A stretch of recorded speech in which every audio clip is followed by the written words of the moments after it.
مختار العمراوي، شاعر. درست اللغة الفرنسية، نكتب أيضا باللغة الفرنسية لأني حقيقة نحبها برشا اللغة هذه. والابتدائي نتاعي قريت في مدرسة معناتها نقولوا احنا تسمى ميسيون كولتوريل، معناتها فرنسية، التدريس بالفرنسية. فبالتالي منذ طفولتي مغرم بالشعر، وديما نحضر اللقاءات الشعرية، وليا الآن 4 دواوين. الديوان الأول أربيج سور لي زيل دو ميزون، الديوان الثاني لو سوفل دي روساك، الثالث شانت أوب كو دونس تي بلوم، والرابع لو تيمولت دو لابيرانت.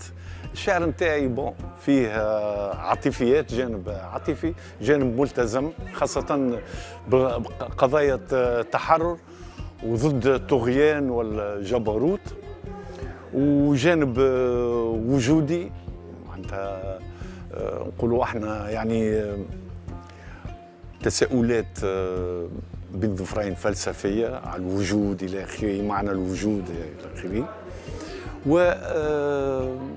ونزعة تنجم تقول شيئا متصوفة. ولكن الشاعرية باقية معناتها لهنا، فما المواضيع نقولوا احنا متفرقة ومتفرعة، ولكن معناتها نسهر ديما باش تكون الشاعرية هي الموجودة. مشاركتي اليوم كانت متمحورة حول القضية الفلسطينية وخاصة غزة. نتمنى لها طبعا النصر لأن هيك قضيتنا. وحقيقة أمتعونا الشعراء والشاعرات اللي قرأوا اليوم، مستوى خارق العادة، وهذا منجم يكون كان يبعث فينا التفاؤل. Dans tes yeux, mon enfant, j'ai lu l'exil. Toi qui es né loin du pays, tes cheveux ont la couleur de l'olive à laquelle nous n'avons plus le droit de toucher.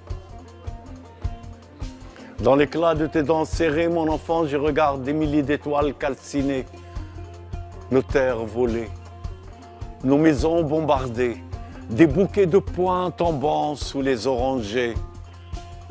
Dans le mercure de tes larmes, mon enfant, j'ai lu l'exil, l'exil d'un peuple. Vive la Palestine. La Palestine vaincra.